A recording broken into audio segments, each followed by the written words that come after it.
Pag malapit na matapos yung trabaho namin mga te, ganito yung ginagawa namin, naglilinis kami. Keme lang, may tagalinis naman kami mga te, baka maintindihan ng Nepali.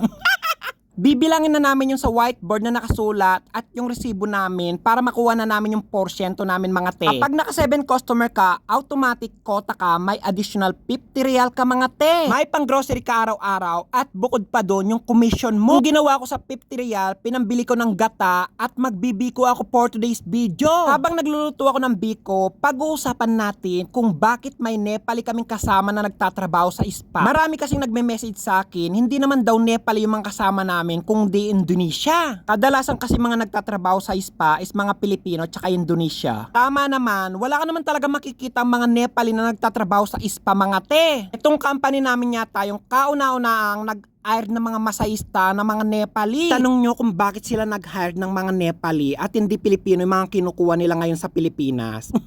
At mga Indonesia mga te. Gusto nyo sagutin ko na yung tanong ko. Tinanong ko pa sa sarili ko, ako rin naman pala ang sasagot. Pag kumuha kasi yung company namin ng mga tao na worker sa Pilipinas, pagdating dito, nagsisitakas, isa na ako doon mga te. Yung mga Indonesia, bagong dating, 3 sila mga te, 1 linggo lang umalis na sa company namin. O naman, yung dahilan ko, sobrang higpit ng company namin, kaya umalis ako mga te. After 5 days, bumalik din ako sa company namin mga te. Wala naman sinabi sa akin yung amo namin. Ayaw ko rin mag-alala yung nanay ko, dinahilan ko pa talaga yung higpit ng company niyo. Ang pinakadahilan talaga, yung kaibigan ko mas malaki yung sahod niya sa akin, kaya umalis ako.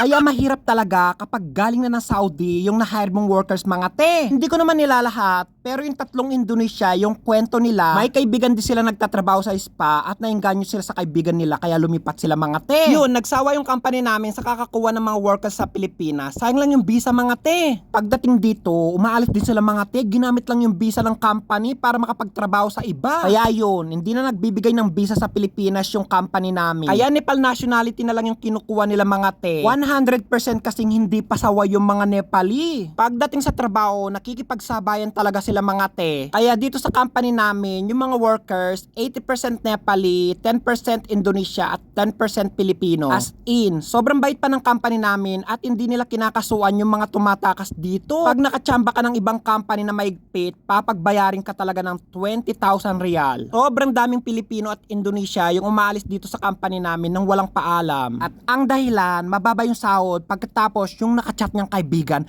mas mataas yung offer doon kaya lumipat. Lumipat yung kakilala ko tapos hindi na ayos yung ikama niya mga te, nagreklamo sa polo. Mga kasaamo namin pagtas lumipat sa iba, magrereklamo sa polo.